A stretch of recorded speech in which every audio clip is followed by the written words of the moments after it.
మీ వయసు ఒకవేళ 20 నుంచి 40 సంవత్సరాల మధ్యలో ఉందనుకోండి, దెన్ ఈ వీడియో మీకు చాలా హెల్ప్ అవుతుంది. ఎందుకంటే ఈ వయసు మధ్యలో ఉన్న వాళ్ళే కదా ఎక్కువగా క్రెడిట్ కార్డ్స్ తీసుకుంటారు, పర్సనల్ లోన్స్ తీసుకుంటారు, వెహికల్ లోన్స్ అని, హోమ్ లోన్స్ అని, ఇలా డిఫరెంట్ లోన్స్ మీరు బ్యాంక్స్ దగ్గరికి వెళ్ళి, ఫైనాన్షియల్ ఇన్స్టిట్యూషన్స్ దగ్గరికి వెళ్ళి తీసుకుందామని ప్రయత్నిస్తుంటారు కదా.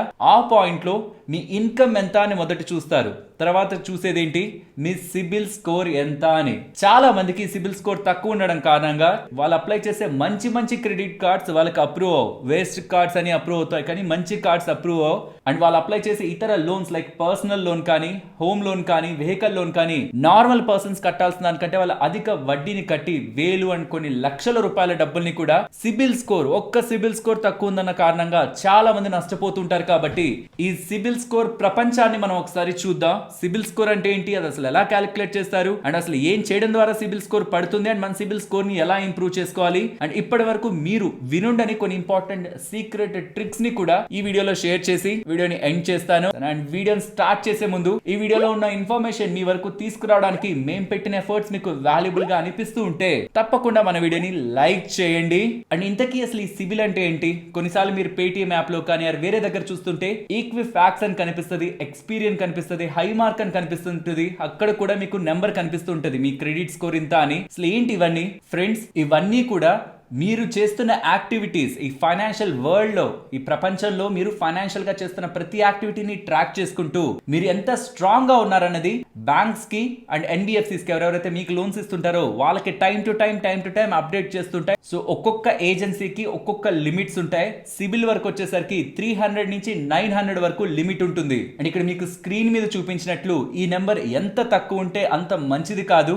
మినిమం 700 to 750 ఆర్ బెస్ట్ కేసులో అయితే 750 అబౌవ్ టు 900 ఇన్ బిట్వీన్ ఉందంటే మీరు ఏ లోన్ తీసుకోవాలనుకుంటున్నా మీకు ఈజీగా అప్రూవ్ అవడం, క్రెడిట్ కార్డ్స్ ఈజీగా అప్రూవ్ అవడం, తక్కువ వడ్డీకే రుణాలు దొరకడం, లోన్స్ దొరకడం జరుగుతుంది. ఇది సిబిల్ స్కోర్ కి అయితే. వెరాస్ ఇతర క్రెడిట్ ఏజెన్సీస్ ఏవైతే ఈక్విఫాక్స్ కానీ, హై మార్క్ కానీ, ఎక్స్పీరియన్ కానీ వీటికి 300 to 900 అని ఉండదు. వాటికి సపరేట్ గా ఇలా డిఫరెంట్ లిమిట్స్ ఉంటాయి. బట్ అల్టిమేట్ గా బ్యాంక్స్ అండ్ ఫైనాన్షియల్ ఇన్స్టిట్యూషన్స్ ఎవరైతే మనకి లోన్స్ ఇస్తుంటారో ఎక్కువ మంది సిబిల్ నే ట్రాక్ చేస్తుంటారు. కాబట్టి మనం సిబిల్ గురించి ఇవాళ అర్థం చేసుకుందాం. సరే, 300 నుంచి 900 వరకు ఉంటుంది అంటున్నారు. మరి ఇన్ బిట్వీన్ ఈ స్కోర్ నాది ఇంత అని ఎలా క్యాలిక్యులేట్ చేస్తారు? వేటి బేసిస్ మీద క్యాలిక్యులేట్ చేస్తారు? ఫస్ట్ ది మీ సిబిల్ స్కోర్ క్యాలిక్యులేట్ చేయడంలో ప్రధానమైన రోల్ ప్లే చేసేది మీ payment history. 35% of your CIBIL score weightage అనేది ఇక్కడి నుంచే వస్తుంది. మీరు టైం టు టైం తీసుకున్న లోన్స్ ని కడుతున్నారా లేదా, అండ్ డిలే చేస్తున్నారా, క్రెడిట్ కార్డ్ పేమెంట్స్ కానీ ఈఎంఐస్ ని కానీ డిలే చేస్తున్నారా? డిలే చేస్తూ ఉంటే 100 పాయింట్స్ వరకు కూడా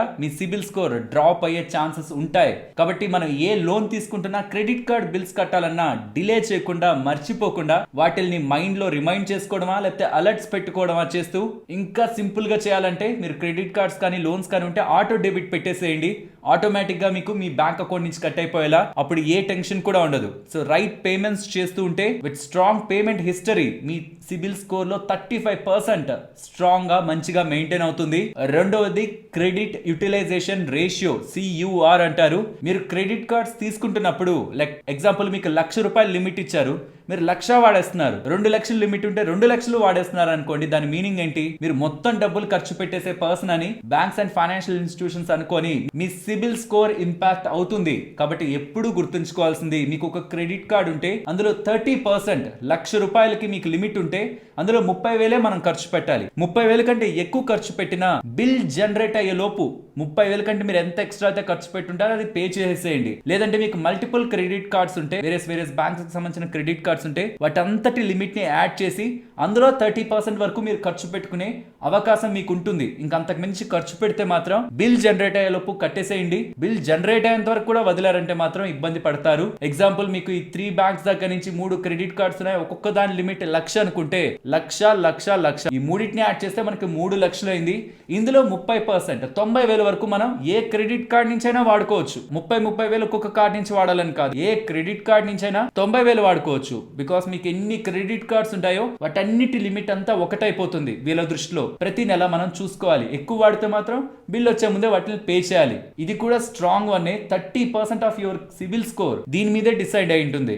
అండ్ వీడియోని ఫర్దర్ గా కంటిన్యూ చేసే ముందు యూజువల్ గా మీరు ఎక్కువగా వాడే క్రెడిట్ కార్డ్ ఏంటి పేరు చెప్తారా కింద కామెంట్ సెక్షన్ లో, సో దట్ మన వాళ్ళందరూ ఏ కార్డ్ ఎక్కువగా వాడుతున్నారు అండ్ ఏ బ్యాంక్ కు సంబంధించిన కార్డ్ వాడుతున్నారు అనేది కూడా అర్థమవుతుంది. సో మీరు ఏ కార్డ్ వాడుతున్నారు అండ్ ఎందుకు ఆ కార్డ్ వాడుతున్నారు అనేది ఒక చిన్న బ్రీఫ్ గా ఎక్స్ప్లెయిన్ చేయగలిగితే కింద కామెంట్ సెక్షన్ లో ఎక్స్ప్లెయిన్ చేయండి. And length of credit history, మీరు ఎప్పటి నుంచో లోన్స్ తీసుకున్నారా, ఎప్పటి నుంచో క్రెడిట్ కార్డ్స్ వాడుతున్నారు, వాటికి ఎక్కువ వాల్యూ ఉంటుంది. మీరు ఎప్పటి నుంచో వాటిని బాగా మేనేజ్ చేస్తున్నారని మీకు ఇంకొంచెం క్రెడిట్ స్కోర్ పెరుగుతూ ఉంటుంది. అండ్ ఏదైనా సందర్భంలో మీ పాత క్రెడిట్ కార్డ్స్ ని క్లోజ్ చేసేయాలనుకుంటే ఈ క్రెడిట్ స్కోర్ ఇంపాక్ట్ అయ్యే పాసిబిలిటీ ఉంటుంది. కాబట్టి ఎప్పుడు కూడా ఎప్పటి నుంచో వాడుతున్న క్రెడిట్ కార్డ్స్ నిజంగా మీకు ఏ చార్జెస్ పడకపోతుంటే దాన్ని వాటిని క్లోజ్ చేయాలని మాత్రం చూడకండి. లేదు క్లోజ్ చేయాలంటే చేయండి, మార్జినల్ ఇంపాక్ట్ ఉంటుంది. బికాస్ ఇది 15% వెయిటేజ్ తో ఉన్నదే, చాలా చిన్న ఇంపాక్ట్, పెద్ద ఇంపాక్ట్ ఏం కాదు. కానీ లాంగెస్ట్ క్రెడిట్ ఏదైతే మీరు మెయింటైన్ చేస్తుంటారో వాటికి కూడా 15% దగ్గరగా వెయిటేజ్ ఉంటుంది. And credit mix, secured loans, unsecured loans అని ఉంటాయి. సెక్యూర్డ్ లోన్స్ అంటే మీరు గోల్డ్ లోన్స్ తీసుకున్నా, హోమ్ లోన్స్ తీసుకున్నా అవి సెక్యూర్డ్ లోన్స్ కిందకి వస్తాయి. అంటే మీరు ఒకటి తాకట్టు పెట్టే డబ్బులు తీసుకుంటున్నారు. అన్సెక్యూర్డ్ లోన్స్ అంటే క్రెడిట్ కార్డ్స్, పర్సనల్ లోన్స్ ఇవన్నీ ఆ కేటగిరీలోకి వస్తాయి. అండ్ ఎప్పుడు కూడా సెక్యూర్డ్ లోన్స్, అన్సెక్యూర్డ్ లోన్స్ కొంత బ్యాలెన్స్డ్ గా ఉండాలి. ఎల్స్ అన్సెక్యూర్డ్ లోన్స్ ఎక్కువ ఉండి సెక్యూర్డ్ లోన్స్ మనకి లేకపోతుంటే దాని ఇంపాక్ట్ కూడా మార్జినల్ గా ఉంటది, హెవీగా ఉండదు. ఎందుకంటే దాని వెయిటేజ్ 10% మాత్రమే. సో ఇలా సిబిల్ స్కోర్ మనకి క్యాలిక్యులేట్ చేస్తారు. దీన్ని బట్టే మీకు అర్థమైపోతుంది. చెప్పండి ఎలా మన సిబిల్ స్కోర్ నెగిటివ్ గా ఇంపాక్ట్ అవుతుంది? సరైన టైం కి పేమెంట్స్ చేయకపోవడం వల్ల అండ్ ఎక్కువగా క్రెడిట్ కార్డ్స్ ని వాడేయడం వల్ల. ఉన్న లిమిట్ అంతా వాడేయడం వల్ల. ఎంత వాడాలి? 30% వాడాలి. ఎక్కువ కార్డ్స్ ఉంటే ఆ లిమిట్ అంతటిని యాడ్ చేసుకొని 30% వాడచ్చు. లేదు నాకు విధి లేని పరిస్థితిలో వాడేశాను అంటే బిల్ జనరేట్ అయ్యేలోపు 30% కట్ ఎక్స్ట్రా ఉన్నది కట్టేసేయాలి. And most important loan enquiries. మీరు ఏదైనా హోమ్ లోన్ కోసం ఎంక్వైరీ చేద్దాం అనుకుంటున్నారు, ఓ బ్యాంక్ వెళ్ళారు, అక్కడ ఎంత నీకు వడ్డీ వస్తుందో తెలియాలంటే పాన్ కార్డ్ తో లాగిన్ అవ్వాలి, అప్లికేషన్ క్రియేట్ చేయాలంటే ఆ బ్యాంక్ దగ్గర మీరు చెక్ చేసుకున్న తర్వాత ఇంకెన్ని బ్యాంక్స్ దగ్గరకు వెళ్తారో వెళ్ళండి, 14 days లోపలే వెళ్ళండి. ఇది ఇంపార్టెంట్, చాలా మందికి తెలియదు. హోమ్ లోన్ రిలేటెడ్ గా మీరు ఎంక్వైరీ చాలా బ్యాంక్స్ లో చేద్దాం అనుకున్నప్పుడు ఒక దగ్గర ఒకసారి, ఇంకొక దగ్గర ఇంకెప్పుడో కాకుండా అన్ని బ్యాంక్స్ దగ్గరికి 14 రోజుల లోపల వెళ్ళి మీరు ఎంక్వైరీలు చేస్తే అదంతా కూడా ఒక ఎంక్వైరీ అవుతుంది. ఒకవేళ అలా కాకుండా మీరు ఎప్పుడెప్పుడో వెళ్ళి ఒక్కొక్క దగ్గర చేస్తూ వెళ్తే అది ఒక్కొక్క ఎంక్వైరీగా కన్సిడరేషన్ లోకి తీసుకోబడుతూ ఎక్కువ సిబిల్ స్కోర్ మీకు తగ్గుతుంది. సో ఎప్పటికీ మైండ్ లో ఉంచుకోండి, లోన్ ఎంక్వైరీస్ ఎప్పుడు కూడా విత్ ఇన్ 14 days ఎన్ని బ్యాంక్స్ లో చేస్తారని చేసి మనం క్లారిఫికేషన్ తెచ్చేసుకోవాలి. అండ్ కొత్తగా క్రెడిట్ కార్డ్స్ అప్లై చేసినా, ఇంకే లోన్స్ అప్లై చేసినా మీ సిబిల్ స్కోర్ ఎంత అని ఆ బ్యాంక్ ఆర్ ఎన్బిఎఫ్సి వాళ్ళు ఈ సిబిల్ రిపోర్ట్ ని యాక్సెస్ చేసే ప్రయత్నం చేస్తారు. కాబట్టి అప్పుడు కూడా మీ సిబిల్ స్కోర్ కొంత తగ్గుతుంది. కాబట్టి అన్నెసరీ క్రెడిట్ కార్డ్స్ ని, అన్నెసరీ లోన్స్ ని ఎంత వస్తుంది, ఏమవుతుందని చెక్ చేసుకోవడానికి కూడా ముందుకు వెళ్ళి ప్రొసీడ్ అవ్వద్దు. మీరు ముందుకు వెళ్తున్నారంటేనే వాళ్ళు మీ సిబిల్ స్కోర్ ని చెక్ చేస్తారు. అది హార్డ్ ఎంక్వైరీ కిందకు వచ్చి మీ సిబిల్ స్కోర్ తగ్గుతుంది. హార్డ్ ఎంక్వైరీ అంటే ఏంటి? నా సిబిల్ స్కోర్ ఎంత అని నేనే ఒక 100 సార్లు చెక్ చేసుకున్నా, అది సాఫ్ట్ ఎంక్వైరీ. తన సిబిల్ స్కోర్ ఎంత, నేను అప్పు ఇవ్వాలనుకుంటున్నాను, నేను క్రెడిట్ కార్డ్ ఇవ్వాలనుకుంటున్నాను, తన సిబిల్ స్కోర్ ఎంత అని బ్యాంక్స్, ఈ ఫైనాన్షియల్ ఇన్స్టిట్యూషన్స్, ఈ ఫైనాన్సింగ్ చేసే కంపెనీస్ కానీ చెక్ చేస్తే అది హార్డ్ ఎంక్వైరీ. మనం చెక్ చేసుకున్నా ఏ ప్రాబ్లం లేదు, ఎన్నిసార్లు చేసినా. బట్ వాళ్ళు ఫైనాన్షియల్ ఇన్స్టిట్యూషన్స్ చేస్తున్నారంటే మాత్రం హార్డ్ ఎంక్వైరీ కిందకి వెళ్ళి మన సిబిల్ స్కోర్ తగ్గుతుంది. కాబట్టి ఎప్పుడు కూడా ఏ ప్రాసెస్ కూడా ఎలా ఉంటుందో చూద్దాం, ఎంత వడ్డీ వస్తుందో చూద్దాం, ఆ క్రెడిట్ కార్డ్ వస్తుందో రాదో చూద్దాం అని ముందుకు వెళ్ళిపోయి అన్నెసరీగా ఫిల్ చేసి మీ సిబిల్ స్కోర్ ని తగ్గించుకోకండి. అండ్ ఆల్రెడీ వర్స్ట్ గా మీ సిబిల్ స్కోర్ ఇంపాక్ట్ అయి ఉంటే, ఇందాక ఏవైతే నెగిటివ్స్ అనుకున్నామో వాటన్నిటిని అవాయిడ్ చేస్తూ మీ సిబిల్ స్కోర్ ని స్లోగా పెంచుకోవచ్చు. అండ్ ఎవరికి తెలియని విషయం అని చాలా తక్కువ మందికి అర్థమయ్యే విషయం ఏంటంటే, ఏదైనా మీకు ఒక పొరపాటు జరిగి ఏదైనా టైంలో మీరు బై మిస్టేక్ మర్చిపోయారు, మీరు పేమెంట్ చేయలేదు, సిబిల్లో రిపోర్ట్ అయిపోయింది, మీ సిబిల్ స్కోర్ పడిపోయింది, 100 points దగ్గరగా పడిపోయింది అనుకుందాం లేట్ పేమెంట్ కారణంగా. మీ లెండర్ కి మీరు కాల్ చేసి లేకపోతే ఆ మేనేజర్ దగ్గరికి వెళ్ళి ఇలా పొరపాటున జరిగిపోయింది, నేను ఎప్పుడు అలా చేయలేదు, సో ఈసారి వరకు నేను కట్టేశాను పేమెంట్, ఈసారి వరకు మీరు ఏదైతే నా గురించి చెప్పారో ఇలా లేట్ పేమెంట్ చేశాడు అని ఆ రిపోర్ట్ ని కొంచెం వెనక్కి తీసుకోండి, అలా లేదని చెప్పి దాన్ని డిలీట్ చేయించండి అని మీరు రిక్వెస్ట్ చేస్తే కొన్ని బ్యాంక్స్ అండ్ కొన్ని ఫైనాన్షియల్ ఇన్స్టిట్యూషన్స్ మీరు కొంత వాల్యుబుల్ కస్టమర్ అని వాళ్ళకి అనిపిస్తూ ఉంటే వాళ్ళు సిబిల్ లో వాళ్ళు వేసిన నెగిటివ్ మార్క్ మీ మీదది రిమూవ్ చేస్తారు. సో ఈజీగా మీరు కోల్పోయిన 100 points మళ్ళీ వచ్చేస్తాయి. So banks and financial institutions దగ్గరికి వెళ్ళి ఒక్కసారి మాట్లాడడానికి ప్రయత్నించండి. అండ్ ఎవరికైతే సిబిల్ స్కోర్ బాగా పడిపోయి ఉంటుందో, కమింగ్ టైమ్స్ లో వాళ్ళు లోన్స్ తీసుకోవాలనుకున్నారు, మంచి క్రెడిట్ కార్డ్స్ తీసుకోవాలనుకున్నా, తక్కువ వడ్డీకే లోన్స్ రావాలనుకున్నా, వాళ్ళకి ఏ బ్యాంకు క్రెడిట్ కార్డ్ ఇవ్వదు, ఆర్ ఏ బ్యాంకు లోన్ మంచి వడ్డీ రేట్కి ఇవ్వదు. కాబట్టి ఒక 6 నెలలు సంవత్సరం రోజుల ముందు నుంచి fixed deposit based credit card ఒకటి తీసుకొని సరైన టైం కి దాన్ని ఇష్టం వచ్చినట్టు వాడడం కాదు, బేసిక్ నీడ్స్ కి వాడుకోండి. ఎలక్ట్రిసిటీ బిల్స్ పే చేయడానికి, బయట మీరు వస్తువులు కిరాణా వస్తువులు తెచ్చుకుంటారు, కూరగాయలు తెచ్చుకుంటుంటారు, ఒకవేళ పెద్ద పెద్ద మార్ట్స్ లో అయితే అక్కడ కార్డు వాడుకుంటూ బేసిక్ ఖర్చులు డిసిప్లైన్ గా పెట్టుకుంటూ దాని బిల్ ని టైం టు టైం మీరు కడుతూ వచ్చారంటే ఎప్పటి నుంచో మీరు క్రెడిట్ కార్డ్ వాడుతున్నారని length of your credit card history, మీకు సిబిల్ స్కోర్ కొంత ఇంప్రూవ్ అవుతుంది. టైమ్లీ రీపేమెంట్స్ చేస్తున్నారని మీ సిబిల్ స్కోర్ ఇంప్రూవ్ అవుతుంది. అండ్ కొత్త క్రెడిట్ కార్డ్ తీసుకొని టైం టు టైం దాని రిలేటెడ్ గా వెల్ డిసిప్లైన్డ్ గా within 30% of your credit utilisation ratio, మీకు ₹1,00,000 కార్డు ఉంటే మీరు ఒక 20,000 30,000 ఖర్చు పెట్టుంటే క్రెడిట్ యూటిలైజేషన్ రేషియో కూడా స్ట్రాంగ్ గా ఉంది. కాబట్టి ఇందాక ఏదైతే రీజన్స్ చెప్పానో సిబిల్ స్కోర్ ఎలా క్యాలిక్యులేట్ అవుతుందని, ఇందులో అన్ని మీట్ అవుతాయి. కాబట్టి ఎఫ్డి బేస్డ్ క్రెడిట్ కార్డ్స్ తీసుకొని కూడా చాలా మంది వాళ్ళ సిబిల్ స్కోర్ ని ఇంప్రూవ్ చేసుకుంటారు. ఏ ఎఫ్డి బేస్డ్ క్రెడిట్ కార్డ్స్ ని తీసుకోవాలి friends? FD based credit cards బోల్డ్ ఉంటాయి. అందులో one of the card magnet FD based secured credit card. ఇది లో సిబిల్ స్కోర్ ఉన్న, వర్స్ట్ సిబిల్ స్కోర్ ఉన్న వాళ్ళు మీకు ఇచ్చేస్తారు. ఎందుకంటే మీరు ఫిక్స్డ్ డిపాజిట్ వేస్తేనే ఇస్తున్న కార్డ్ కాబట్టి మీ సిబిల్ ని పెద్దగా పట్టించుకోరు. అండ్ గుర్తుంచుకోవాల్సింది, మీరు ఏదైతే ఫిక్స్డ్ డిపాజిట్ వేసి కార్డ్ ని తీసుకున్నారో ఆ ఫిక్స్డ్ డిపాజిట్ మీద కూడా వీళ్ళు వడ్డీని ఇస్తూ ఉంటారు.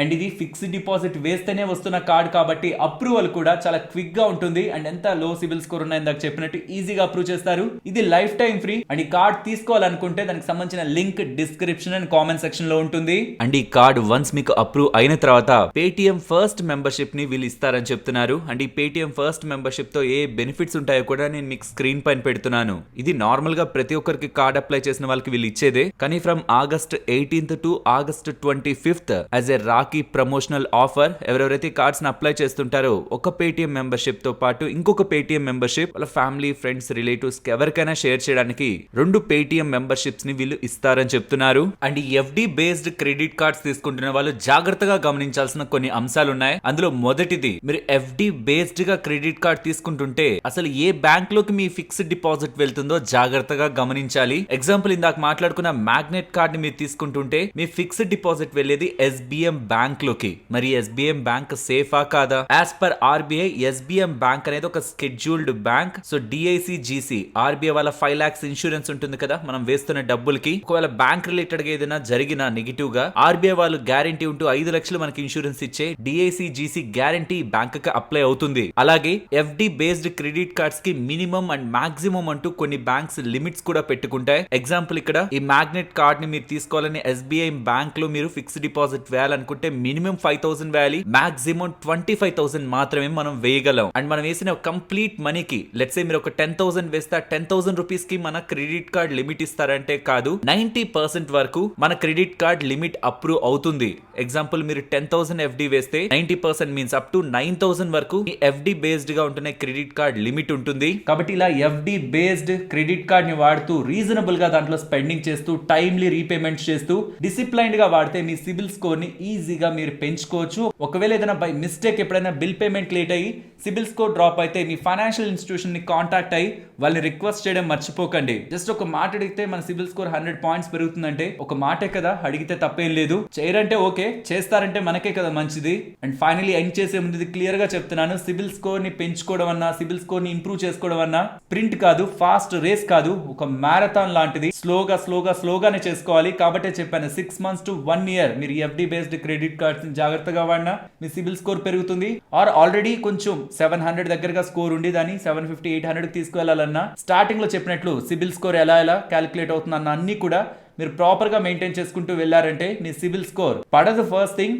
అండ్ ఇంకొంచెం గ్రాడ్యువల్ గా పెరుగుతూ మంచి సిబిల్ స్కోర్ మీకు మెయింటైన్ అయ్యి ఏ క్రెడిట్ కార్డ్స్ అనే ఈజీగా లోన్స్ కూడా చాలా తక్కువ వడ్డీకే ఇచ్చే ప్రయత్నం బ్యాంక్స్ అండ్ ఫైనాన్షియల్ ఇన్స్టిట్యూషన్స్ చేస్తాయి. కాబట్టి ఈ ఇంపార్టెంట్ అండ్ వాల్యుబుల్ ఇన్ఫర్మేషన్ ని మన వాళ్ళతో షేర్ చేయడం మర్చిపోకండి.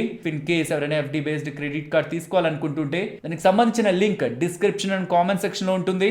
సార్ ఆ లింక్స్ ని చెక్ చేయండి. ఒక ఇంట్రెస్టింగ్ వీడియోతో నేను మళ్ళీ మీ ముందుకు వస్తాను. అంతవరకు టేక్ కేర్, జై హింద్.